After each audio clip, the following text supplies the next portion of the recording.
এটা আদালতের সাবজেক্ট। এখন পলাতক আসামি কোথায় আছে, আইনের আওতায় নিয়ে আসবার ব্যাপারে দেশে আইনের কিছু বিধান আছে, নিশ্চয়ই তারা সেটা প্রয়োগ করবেন। এটা রাজনৈতিক দল হিসেবে আমাদের যে দাবি সেটা কিন্তু আমি আজকে প্রেস ব্রিফিংয়ে আমাদের আহ্বান জানালাম।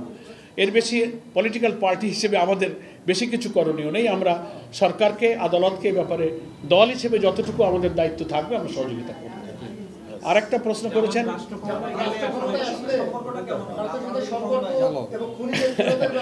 আমি আমাদের সম্মানিত আমির জামাতের একটা কথা বলি, উনি প্রায় কথা বলে থাকেন যে সব কিছু বদলানো যায় কিন্তু প্রতিবেশীকে তো বদলানো যায় না, যারা আছে ওরা থাকবেই। এখন আমরা প্রতিবেশীর সাথে, জনগণের সাথে, বিশাল রাষ্ট্রের প্রতিবেশী দেশের জনগণের সাথে তো আমাদের কোনো শত্রুতা নাই। শাসন ক্ষমতায় যারা যখন আসেন তারা যে আমাদের সাথে বৈরী আচরণ করেন, আমাদের বর্ডার কিলিং, আমাদের পানির সমস্যা, ট্রানজিট করিডোর, আর বড় বড় ঘৃণ্য অপরাধীর আশ্রয় দেওয়ার মতো এইসব কাজ, এটা কোনো প্রতিবেশীর কাজ না। যারা আইনের শাসনের প্রতি, গণতন্ত্রের প্রতি, মানবাধিকারের প্রতি, বিচারের প্রতি শ্রদ্ধাশীল, এটা আমি পলিটিক্যাল সব কনটেক্সটের বাইরেও ওপেনলি আমি বলতে চাই যে সারা দুনিয়ার কাছে এটা কখনো গ্রহণযোগ্য হয় না। সেই জন্য আমরা মনে করি জামাতের উপরে যদি আল্লাহ তাআলা এই রাষ্ট্রের দায়িত্ব দেন, আমরা কোনো প্রতিবেশীর সাথে শত্রুতা চাইব না।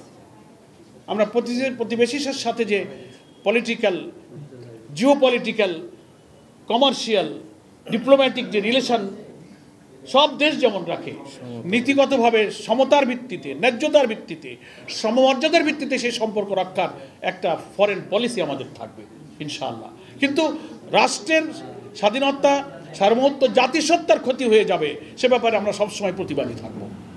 জনগণকে সাথে নিয়ে আমরা এই ব্যাপারে ভূমিকা রাখবো। সকলকে ধন্যবাদ। আর স্বাস্থ্যকর অল টাইম ফ্যামিলি কেক, সব সময় অল টাইম হেলদি লাইফ।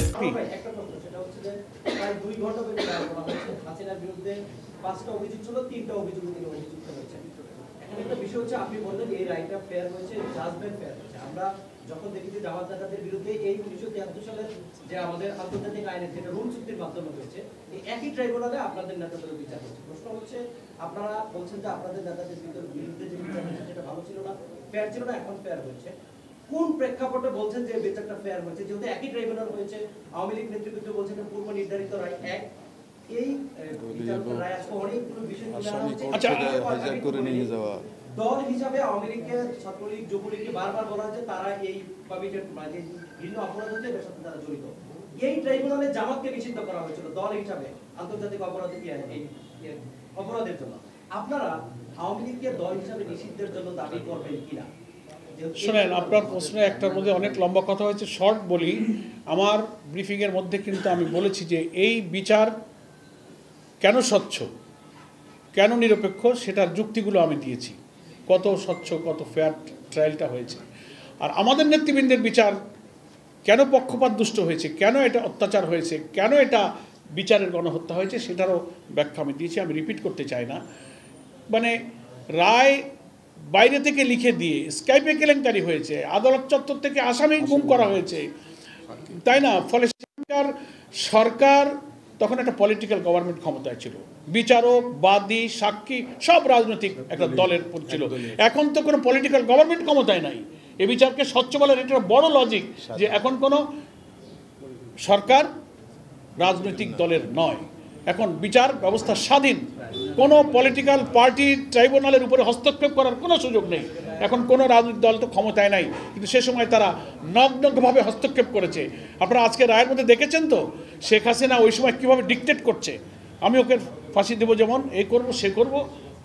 আমি প্রধানের সাথে কথা বলেছি, কী সব ভাষায় তার ডিকটেশনগুলো। হ্যাঁ, জাতিসংঘের রিপোর্টে মানবাধিকার এবং গুম কমিশনের রিপোর্টের ডিটেলস আসছে। আমার মনে হয় আপনারা সবাই সাংবাদিক সচেতন, ফলে প্রশ্নাতীতভাবে এই বিচার হচ্ছে স্বচ্ছ। ঠিক আছে, ধন্যবাদ। শেষ।